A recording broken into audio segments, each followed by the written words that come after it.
प्रार्थना म्हणणार आहे. आपणास पाठ असेल तर बरोबर म्हणा, नाहीतर ऐकलं तरी चालेल फक्त.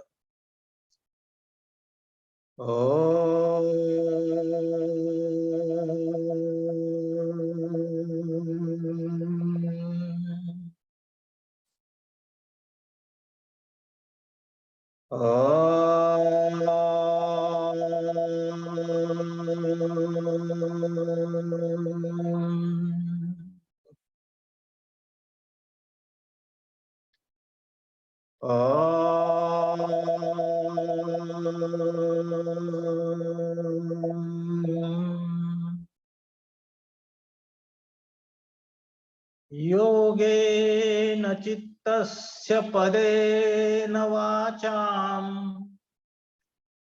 मलं शरीरस्य च वैद्यकेन योपाकरोत्तं प्रवरं मुनीनाम् पतञ्जलिं प्राञ्जलिरानतोऽस्मि। गुरुर्ब्रह्मा गुरुर्विष्णु गुरुर्देवो महेश्वरः गुरु साक्षात् परब्रह्म तस्मै श्री गुरवे नमः। गुरवे नमः। गुरवे नमः। वक्रतुंड महाकाय सूर्यकोटि समप्रभ निर्विघ्नं कुरु मे देव सर्वकार्येषु सर्वदा।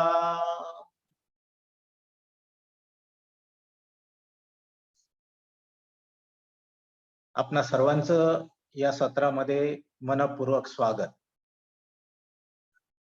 आपला विषय आहे पातंजल योगसूत्रे आणि ह्या पातंजल योगसूत्रातील पहिले 2 पाद म्हणजे पहिली 2 प्रकरण आपल्या अभ्यासक्रमामध्ये आहेत।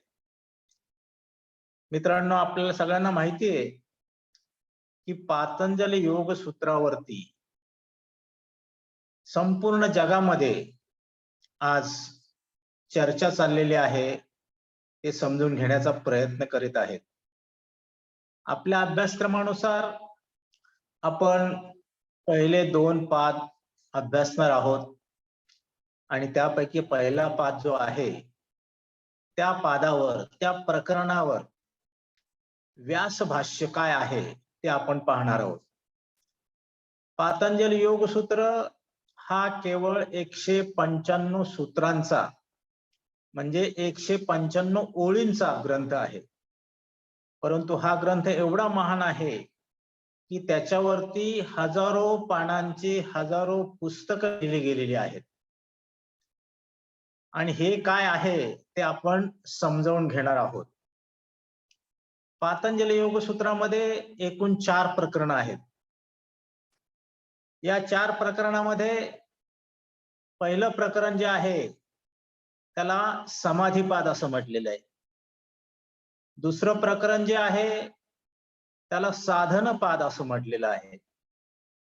तिसऱ्या प्रकरणाला विभूतिपाद म्हटलेलं आहे आणि शेवटचं जे प्रकरण आहे त्याला कैवल्यपाद म्हटलेले आहे।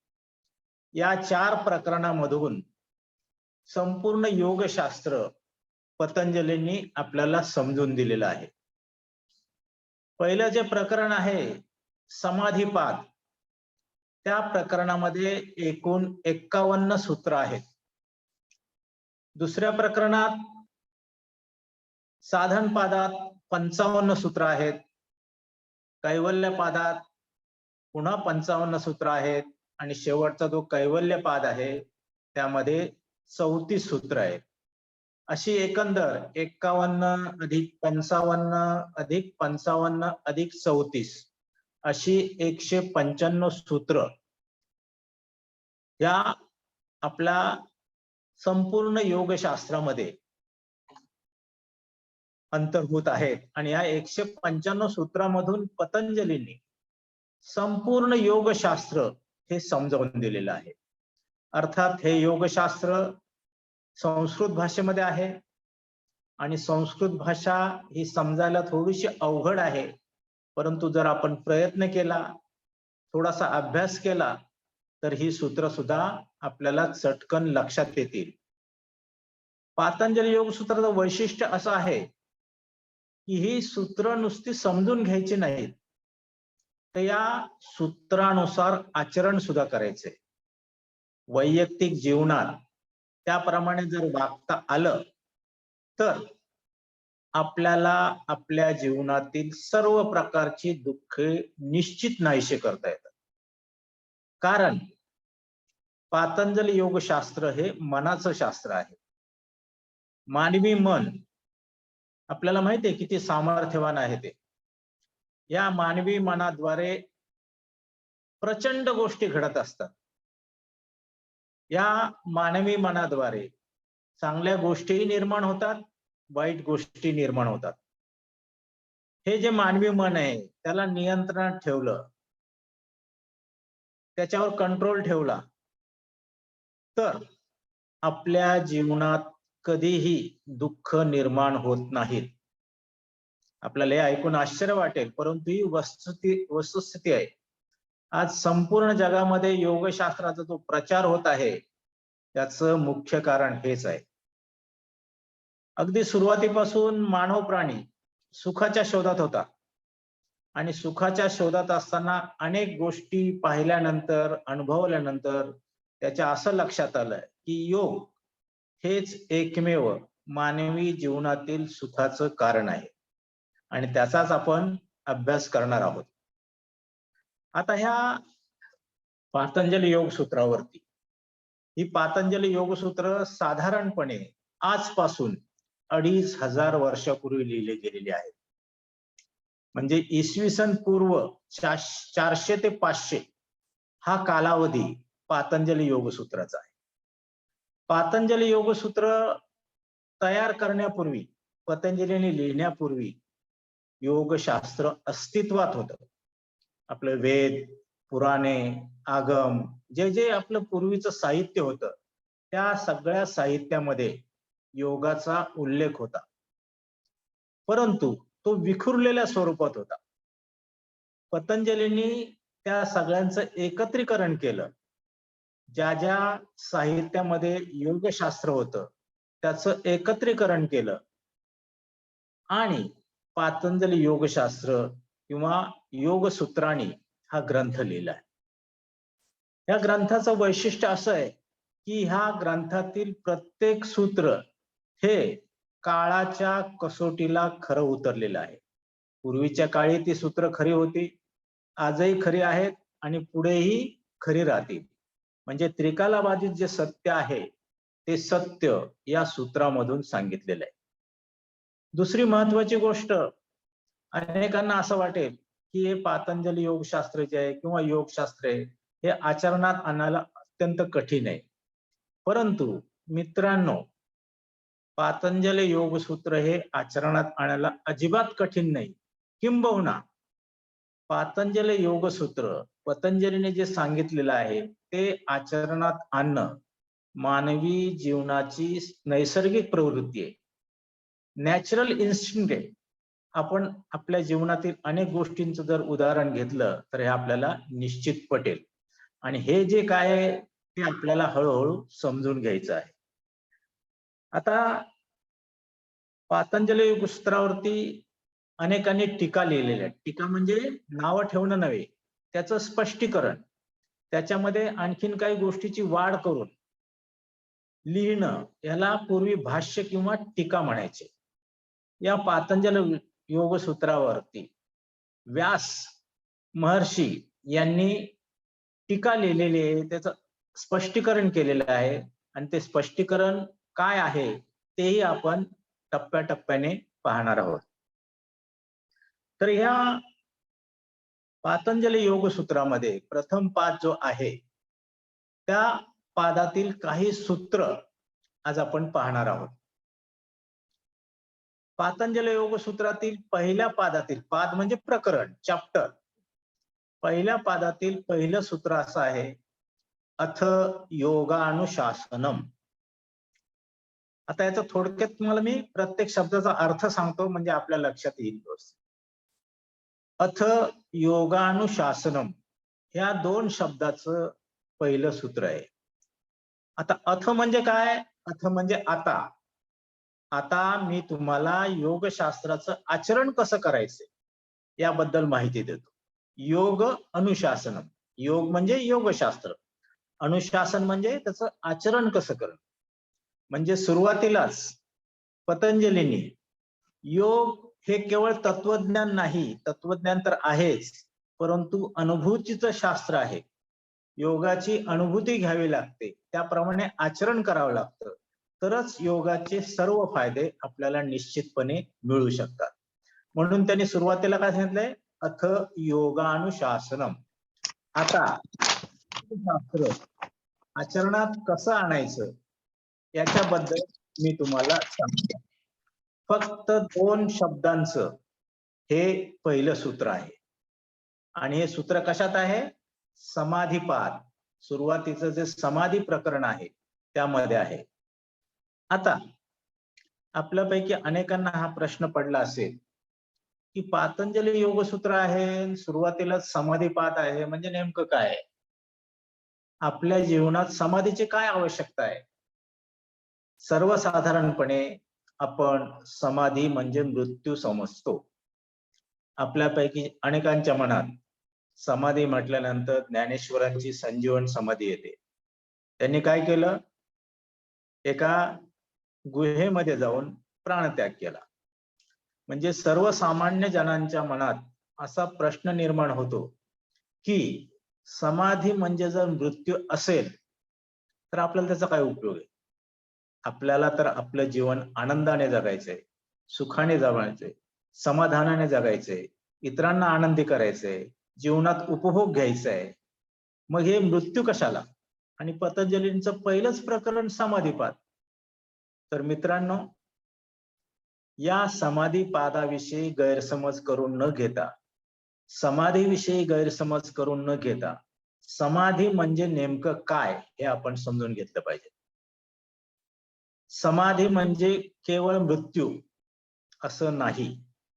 समाधी म्हणजे आपल्या दैनंदिन जीवनात प्रत्येक क्षणाला जिवंत राहून सुखाची अनुभूती घेणे, दुःख दूर करणे, कायम समाधानी राहणे, याचा अर्थ आहे समाधी. मग ज्ञानेश्वरांची संजीवन समाधी म्हणजे मृत्यू कसा, हाही प्रश्न आपल्या मनात निर्माण होतो. तर मित्रांनो, समाधीचे वेगवेगळे प्रकार आहेत. त्यापैकी काही प्रकार आपण पहिल्या पादात पाहणार आहोत. परंतु समाधीचे मुख्यतः दोन प्रकार आहेत. एक सबीज समाधी आणि दुसरी निर्बीज समाधी. सबीज समाधी म्हणजे काय? समाधीच्या अवस्थेत राहून काही काळ आनंदाचा उपभोग घेऊन पुन्हा आपल्या नेहमीच्या जीवनात परत येणे, सबीज समाधी.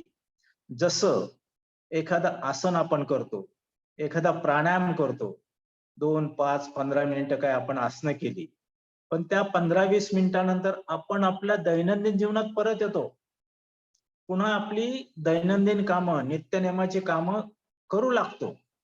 तसं काही काळ समाधी अवस्थेमध्ये जाऊन पुन्हा आपल्या दैनंदिन जीवनात परत येणं, याचं नाव आहे सबीज समाधी. या पादाच्या शेवटी या सबीज समाधीचं वर्णन आपण पाहणार आहोत. आणि दुसरा जो प्रकार आहे निर्बीज समाधी. निर्बीज समाधी म्हणजे काय? मृत्यू. 100% बरोबर आहे.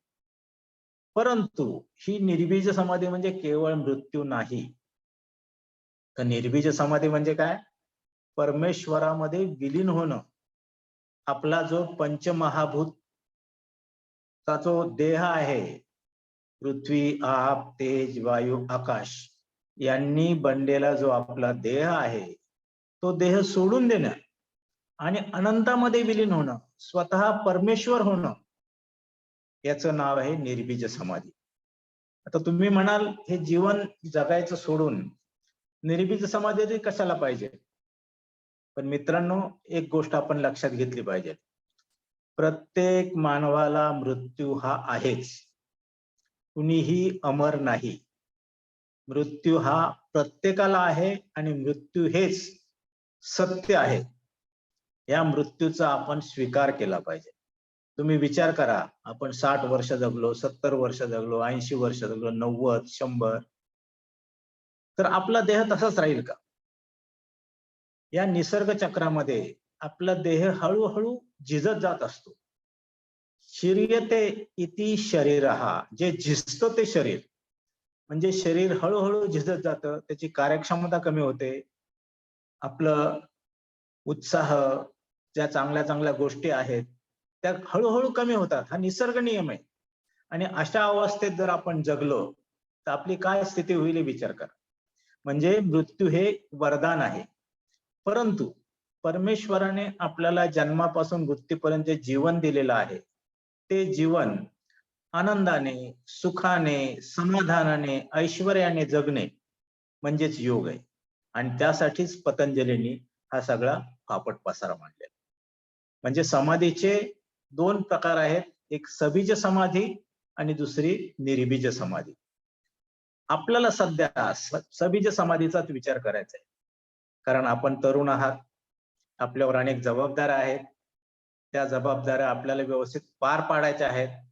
त्यासाठी आपलं शरीर व्यवस्थित पाहिजे, मन व्यवस्थित पाहिजे, शरीर निरोगी ठेवता यायला पाहिजे, व्याधीमुक्त ठेवता यायला पाहिजे, शरीर कार्यक्षम ठेवता यायला पाहिजे, आणि त्याचबरोबर मनही आपल्याला नियंत्रणात ठेवता यायला पाहिजे.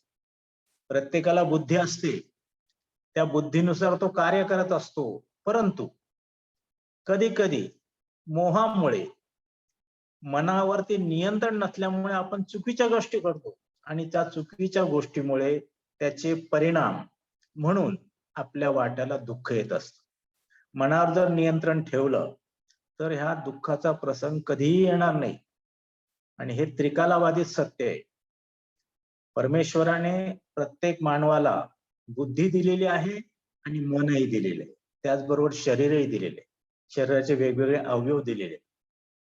ही जी बुद्धी आहे ती बुद्धी चांगलं काय वाईट काय हे प्रत्येकाला सांगत असते. आणि आपल्या बुद्धीनुसार चांगल्या गोष्टीचे चांगले परिणाम, वाईट गोष्टीचे वाईट परिणाम हे ठरलेलेच असतात. हा निसर्ग नियम आहे, त्यामध्ये अपवाद नाही किंवा बदल नाही. मग बुद्धी जर आपल्याला सांगत असेल ही गोष्ट चांगली आहे, ही करायची, ही गोष्ट चुकीची आहे, ही करू नये, आणि त्याप्रमाणे आपलं मन जर वागलं तर आपल्या जीवनात दुःखच निर्माण होणार नाही. तर अशा प्रकारे बुद्धीच्या सल्ल्यानुसार मनावरती नियंत्रण ठेवणं म्हणजे योग. आणि ह्याची सुरुवात पतंजलींनी पहिलं सूत्र सांगितल्यानंतर पुढे केलेली आहे. काय सांगितलं त्यांनी? पतंजलींचं पहिलं सूत्र आहे अथ योगानुशासनम. म्हणजे काय? आता मी तुम्हाला योगाचं आचरण कसं करायचं याबद्दल सांगत आहे. 2 शब्दाचं पहिलं सूत्र आणि एकदम सोपं आहे, आपल्याला लक्षात ठेवायलाही सोपं आहे. अथ योग अनुशासनम. योग अनुशासनम हे 2 शब्द मिळून योगानुशासनम हा एक शब्द तयार झाला. अथ म्हणजे आता, योगानुशासन म्हणजे योगाचं आचरण. म्हणजे आता मी तुम्हाला योगाचं आचरण कसं करायचंय याबद्दल माहिती सांगतो. हे केवळ पहिल्या सूत्रामध्ये सांगितले. आता दुसरं सूत्र जे महत्वाचं आहे, त्या सूत्रामध्ये पतंजलींनी योगाची व्याख्या, योगाची डेफिनेशन काय आहे ते सांगितलेले. काय आहे पतंजलीनुसार योगाची डेफिनेशन? त्यांनी सांगितलेलं आहे योग हा चित्तवृत्ती निरोध. योग म्हणजे काय? योग हा म्हणजे योग, चित्तवृत्ती, चित्त म्हणजे आपण ढोबळ मनाने मन घेऊ. मनाचे सुद्धा विविध प्रकार आहेत. चित्ताचे चित्त हा एक मनाचा भाग आहे. मन, बुद्धी, अहंकार या मनाचेच भाग आहेत सगळे. तर हे जे मन आहे, हे जे चित्त आहे, हे चित्त नियंत्रणात ठेवणं. योग हा चित्त वृत्ती निरोध. योग म्हणजे चित्तवृत्तींचा निरोध. आता प्रत्येक शब्दाचा अर्थ आपण समजून घेऊ. योग हा सांगितले, योग हा म्हणजे योग, हे नाम झालं. चित्त, चित्त म्हणजे मन. वृत्ती, वृत्ती म्हणजे मनाचा कल, मनाची टेंडन्सी. आपण पाहतो ना, आपल्याकडे मन आहे सगळ्यांना, परिस्थितीनुसार मन बनत असतं. एखादी चांगली गोष्ट दिसली, आपल्याजवळ नसली, दुसऱ्यावर जवळ असली, तर आपल्या मनात इच्छा होते की ही वस्तू मला पाहिजे. हे साहजिक आहे. त्याला म्हटलेलं आहे लोभ. म्हणजे चित्ताच्या वृत्ती अनेक आहेत. आपल्याला षड्रिपू माहिती आहेत. काम, क्रोध, लोभ, मोह, मद, मत्सर, हे षड्रिपू जे आहेत, हे सुद्धा मनाच्या वृत्ती आहेत, टेंडन्सी आहेत, मनाचा कल आहे. मग पतंजलीने काय सांगितलेले, हा जो मनाचा कल आहे, मनाच्या टेंडन्सी आहेत, त्याच्यावरती नियंत्रण ठेवा. योग हा चित्त वृत्ती निरोध. निरोध म्हणजे काय? नियंत्रण ठेवणे, विरोध करणं नाही. निरोध हा शब्द वेगळा आहे आणि विरोध हा शब्द वेगळा आहे.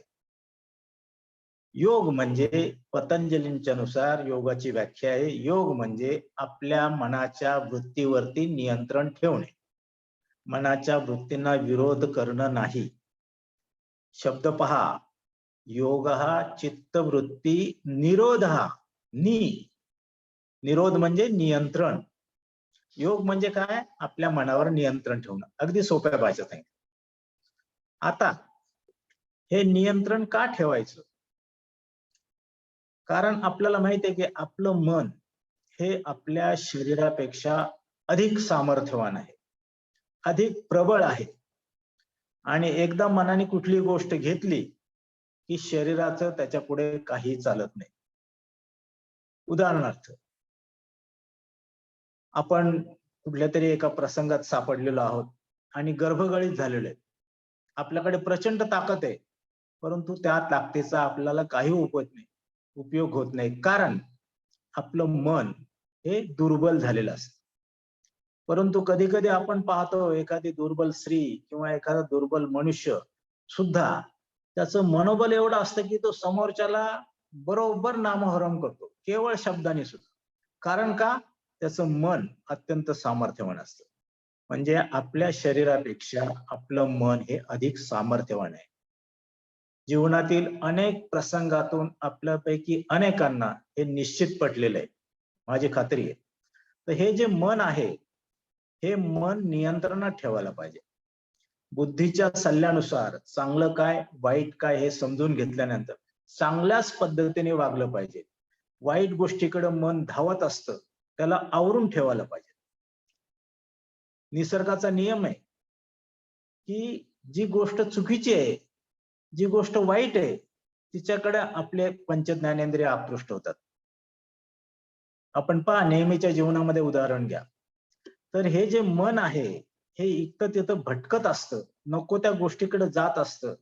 त्या मनावरती नियंत्रण ठेवणं, त्याला आवरणं म्हणजेच चित्तवृत्ती निरोध. आता इथं निरोध ह्या शब्दाचा सुद्धा आपण अर्थ लक्षात घेतला पाहिजे.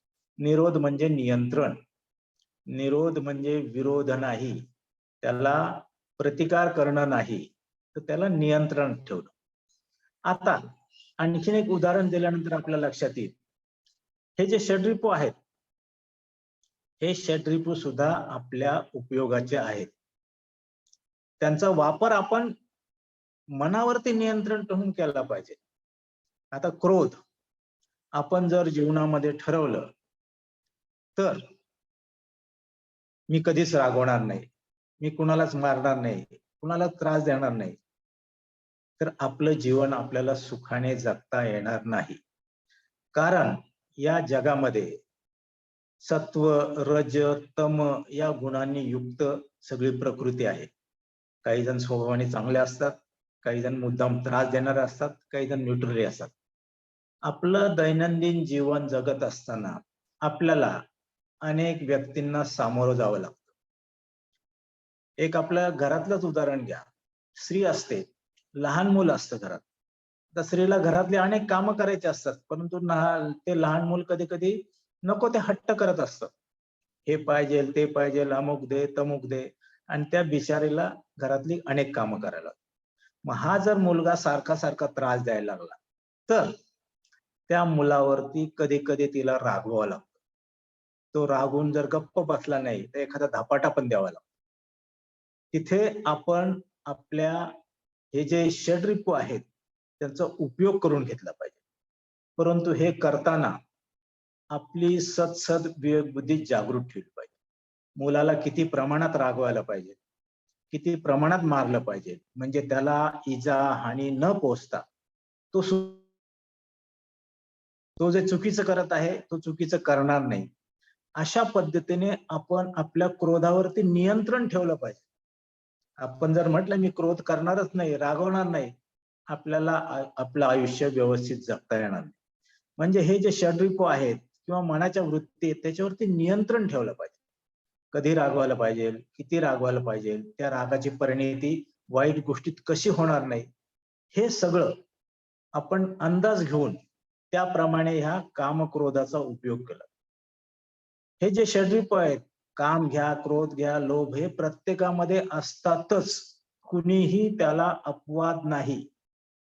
निसर्गाने, परमेश्वराने हे गुण प्रत्येकाला दिलेले. मग आपण चांगला माणूस, वाईट माणूस असं का संबोधतो? चांगली जी व्यक्ती असते, सात्विक गुणांची व्यक्ती असते, ती त्या षड्रिपूवरती नियंत्रण ठेवते, त्यांना विरोध करत नाही. ती त्यांना आपल्या काबूत ठेवते, नियंत्रणात ठेवते, कंट्रोलमध्ये ठेवते. आणि एखादी व्यक्ती हे जे षड्रिपू जर काम नियंत्रणात ठेवले नाहीत तर त्या व्यक्तीचं काय होतं हे आपल्याला माहिती आहे. तर थोडक्यात पतंजलीने काय सांगितलंय? योग हा चित्तवृत्ती निरोध हीच योगाची व्याख्या आहे. योग म्हणजे मनातील प्रवृत्तीवर, मनाच्या कलावर, मनाच्या वृत्तीवरती नियंत्रण ठेवणं, त्याला विरोध करणं नाही, कधी मोकळीक सोडायची, कधी आवरून धरायचं. या गोष्टी जर आपल्याला जमल्या तर आपले जीवन निश्चितपणे सुखी होणार आहे, आनंदी होणार आहे. म्हणजे पतंजलींनी योगाची व्याख्या अत्यंत सोप्या भाषेत केलेली आहे. काय केलेली त्यांनी? योग हा चित्तवृत्ती निरोध. चित्त म्हणजे मन, वृत्ती म्हणजे मनाची टेंडन्सी, मनाचा कल, निरोध म्हणजे नियंत्रण ठेवणं, त्याला विरोध करणं नाही किंवा मोकळं सोडणं नाही, परिस्थितीनुसार त्याच्यावरती नियंत्रण ठेवणं. कधी कधी मोकळं सोडावं लागतं. लहान मुलं असतात त्यांना खेळायला सुद्धा सोडावं लागतं, कधी कधी अभ्यासाला सुद्धा बसवावं लागतं. म्हणजे त्यांच्यावरती नियंत्रण पाहिजे. आपण जर म्हटलं की नाही नाही ह्याला खेळून देत, अभ्यासावर तर लक्ष निघून जाईल. आपण म्हटलं नाही नाही ह्याला केवळ अभ्यासच करायचा, त्याची प्रकृती चांगली राहणार नाही. म्हणजे ह्या गोष्टी ज्या आहेत, नियंत्रण, प्रत्येक गोष्टीवर आपलं नियंत्रण पाहिजे. जर नियंत्रण प्राप्त झालं तर निश्चितच आपलं जीवन सुखी होतं. म्हणूनच पतंजलींनी सुरुवातीलाच योगाची व्याख्या, योग हा चित्तवृत्ती निरोध. आता आपण तिसरं सूत्र घेऊया. तिसऱ्या सूत्रात काय सांगितलं त्यांनी? तदा द्रष्टुः स्वरूपे वस्थानम. थोडं संस्कृत आहे, आपण एक एक शब्दाचा अर्थ घेऊया. तदा म्हणजे तेव्हा. आता एक गोष्ट आपण आणखीन लक्षात घेतली पाहिजे की पतंजलींचं अगोदरचं सूत्र हे पुढच्या सूत्राशी रिलेटेड असतं. म्हणजे मागच्या सूत्रामध्ये जे सांगितलेले त्याच्या अनुषंगाने, त्याच्या धोरणाने पुढचं सूत्र आलेलं असतं. तदा म्हणजे काय? तर त्यांनी मागच्या सूत्रात सांगितलेले चित्तवृत्ती निरोध केल्यानंतर या सगळ्या शब्दासाठी त्यांनी एकच शब्द वापरला, तदा. तदा म्हणजे केव्हा? चित्तवृत्तींचा निरोध केल्यानंतर, मनावरती नियंत्रण प्राप्त केल्यानंतर. द्रष्टुः दुसरा शब्द आहे. तदा म्हणजे त्यावेळी, ज्या वेळेला नियंत्रण करतो त्यावेळी. द्रष्टुः, द्रष्टू म्हणजे आपण स्वतः, आत्मा, वैयक्तिक व्यक्ती. तदा द्रष्टुः म्हणजे ती व्यक्ती. स्वरूपे अवस्थानम, स्वरूप आणि अवस्थानम असे शब्द आहेत. म्हणजे या सूत्रामध्ये काय आहे, तदा द्रष्टुः स्वरूपे अवस्थानम. तदा म्हणजे ज्या वेळेला चित्तवृत्तीचा निरोध तुम्ही करता, मनावरती नियंत्रण आणता, तेव्हा द्रष्टुः म्हणजे तुम्ही स्वरूपे म्हणजे स्वतःच्या रूपात, अवस्थानम म्हणजे प्रतिष्ठापित होतो. म्हणजे ज्या वेळेला तुम्ही चित्तवृत्तींचं नियंत्रण करता, त्यावेळेला तुम्ही स्वतःच्या मूळ अवस्थेमध्ये जाता. आता ही मूळ अवस्था म्हणजे नेमकं काय हे सुद्धा आपण समजून घेतलं पाहिजे. कारण हे जे सूत्र आहेत, ही सूत्र खूप गहन आहेत. एक एक शब्दाचा आपण जर अर्थ समजून घेतला, तर आपल्याला आपल्या जीवनामध्ये निश्चित आनंद निर्माण करता येईल. तर सूत्र असं आहे, तदा द्रष्टुः स्वरूपे अवस्थानम. तदा म्हणजे ज्या वेळेला आपण चित्तवृत्तींचा निरोध करतो, मनावरती नियंत्रण ठेवतो, तेव्हा द्रष्टुः म्हणजे आपण स्वतः स्वरूपे, स्वतःच्या मूळ स्वरूपात. आता स्वतःचं मूळ स्वरूप काय? आपल्या प्रत्येकाचं मूळ स्वरूप हे आनंदी आहे, सुखी आहे, समाधानी आहे, ऐश्वर्यवान आहे. सगळ्या चांगल्या चांगल्या गोष्टींचा त्यामध्ये अंतर्भाव आहे. तदा द्रष्टुः स्वरूपे. स्वरूप म्हणजे काय? मूळ रूप. मूळ रूप म्हणजे काय? आनंदी, समृद्धवान, ऐश्वर्यवान, दुःखाचा लवलेश नसलेलं. आता हे कसं काय शक्य आहे? स्वरूपे. आपण एखाद्या लहान मुलाकडे पहा, त्याच्यावर जगाचे अजून काही संस्कार झालेले नसतात. तो नेहमी आनंदी असतो. ज्यावेळेला त्याला भूक लागेल किंवा काही त्रास होईल, तरच तो रडणार किंवा काही गोष्टी करणार. परंतु जनरली लहान मूल हे खूप आनंदी असतं. त्याच्याकडे पाहून आपल्यालाही आनंद होतो. म्हणजे त्याचं मूळ रूप आनंदी आहे आणि तो इतरांना सुद्धा आनंदी करत असतो. केवळ मानवाचं सोडून द्या, इतर कुठल्याही पशु पक्ष्याचं सुद्धा आपण लहान मूल किंवा बेबी जर आपण पाहिली, त्याच्याकडे पाहून आपल्याला समाधान होतं, आनंद वाटतो. आपल्या चेहऱ्यावरती आनंदाचे भाव प्रगट होतात. म्हणजे थोडक्यात सांगायचा मुद्दा पतंजलीने काय सांगितलेलं आहे?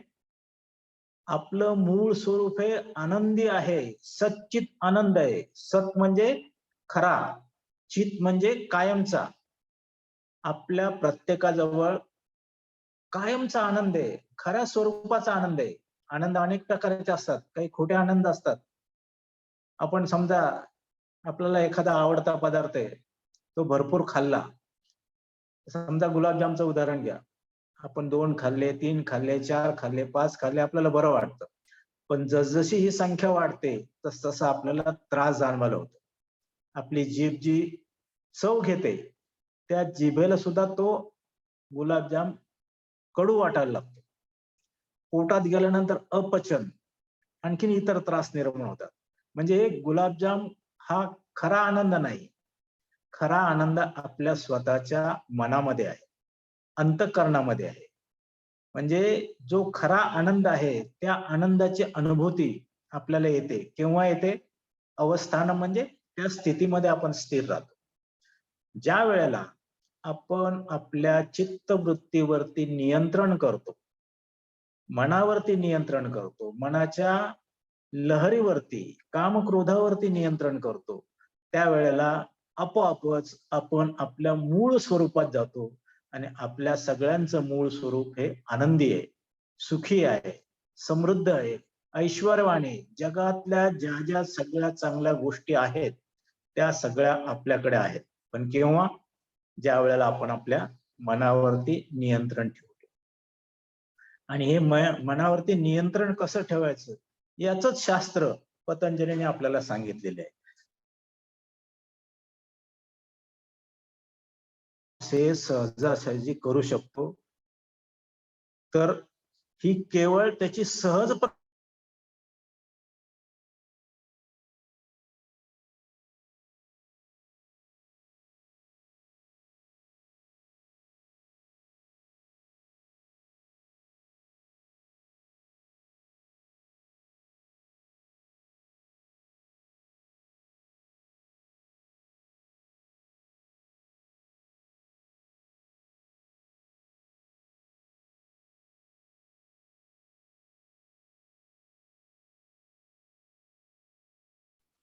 आवाज येत नाही.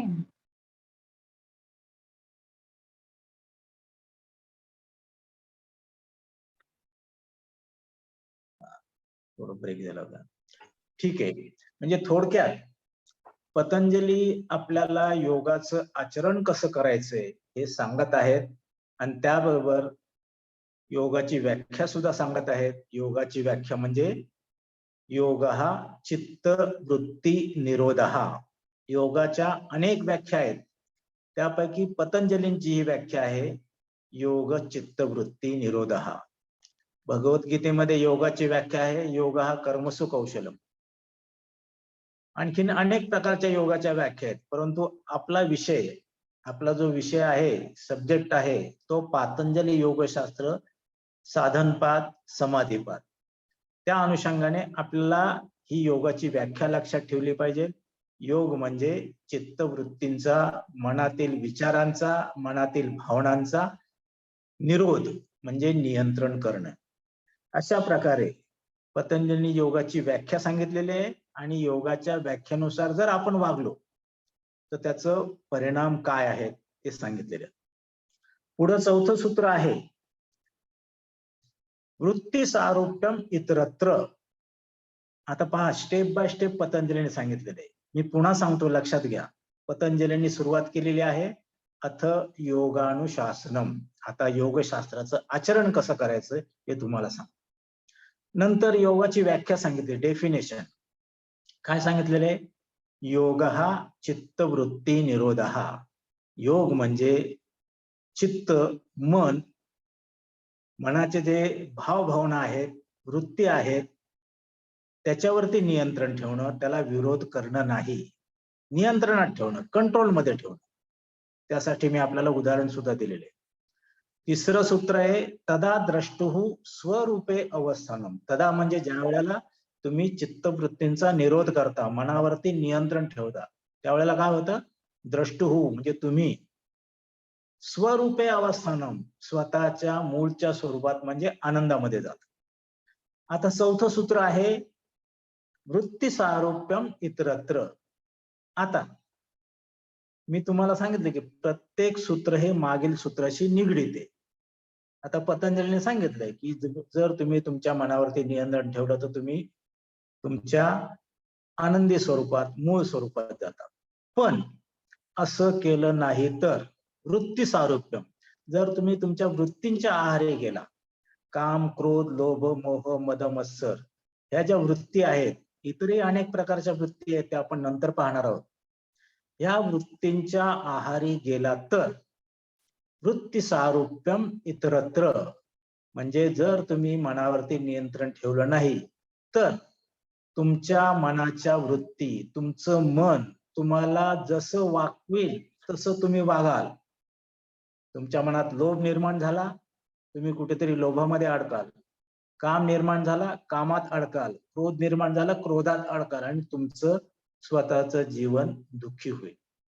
म्हणजे वृत्ती सारूप्यम, वृत्ती तुमच्यावरती ताबा मिळवतील आणि वृत्तीने तुमच्यावर ताबा मिळवला की मग मन हे अगोदर वाईट गोष्टींकडे धावत असतं, नको त्या चुकीच्या गोष्टींकडे धावत असतं. त्याला जर आवरलं नाही, वृत्तीनं जर मोकाट सोडलं तर तुम्हाला दुःखाशिवाय दुसरा पर्याय नाही. आपण आपल्या जीवनात या सगळ्या गोष्टींचा अनुभव घेत असतो आणि आपल्या ह्या जीवनातील गोष्टीच पतंजलीने सांगितलेल्या आहेत, फक्त त्या संस्कृतमध्ये आहेत. त्याचा आपल्याला व्यवस्थित अर्थ जर समजून घेता आला आणि त्याप्रमाणे आपल्याला जर वागता आलं तर आपल्या जीवनात सुखाशिवाय दुसरं काही राहणार नाही. जसं सूर्योदय झाल्यानंतर कितीही मोठा अंधकार असला तरी तो आपोआप दूर होतो आणि प्रकाश पसरतो, तसं हे पातंजली योगशास्त्राचं जर तुम्ही समजून घेऊन आचरण केलं तर तुमच्या जीवनातील सगळी दुःखे नाहीशी होतील. याच्याबद्दल आपण आणखीन पुढे विचार करणार आहोत. मित्रांनो, एक गोष्ट लक्षात घ्या, आज संपूर्ण जग योग काय आहे, योग कसा आचरायचा याच्या मागे लागलेले आहे. याचं कारण काय? जगातील प्रत्येक व्यक्तीला सुख हवं आहे, आनंद हवा आहे, समृद्धी हवी आहे, चांगल्या चांगल्या गोष्टी हव्या आहेत. आणि ह्या चांगल्या गोष्टी केवळ आणि केवळ योगानेच आपल्याला प्राप्त होऊ शकतात. आणि त्यासाठी योग काय हे आपण समजून घेतलं पाहिजे. हे आज सगळ्या जगाला पटलेलं आहे. आपण 21 जूनला योगा डे साजरा करतो. आपण केवळ भारतातच नाही तर अनेक मुस्लिम राष्ट्र, ख्रिश्चन राष्ट्र सुद्धा हा योग दिन पाळतात. वर्षभर योगाचे धडे घेतात. अनेक ठिकाणी योगाचे मोठमोठे क्लासेस चालू झालेले आहेत. आणि हे का झालेलं आहे तर सगळ्या जगाचा असं निदर्शनास आलेलं आहे, त्यांना पटलेलं आहे की योगामुळेच ह्या सगळ्या चांगल्या गोष्टी घडू शकते. बोलण्यासारखं खूप आहे, परंतु आज आपण इथे थांबूया. कोणाला काही शंका असतील तर विचारा. आपण हळूहळू पुढच्या गोष्टी पाहणार आहोत.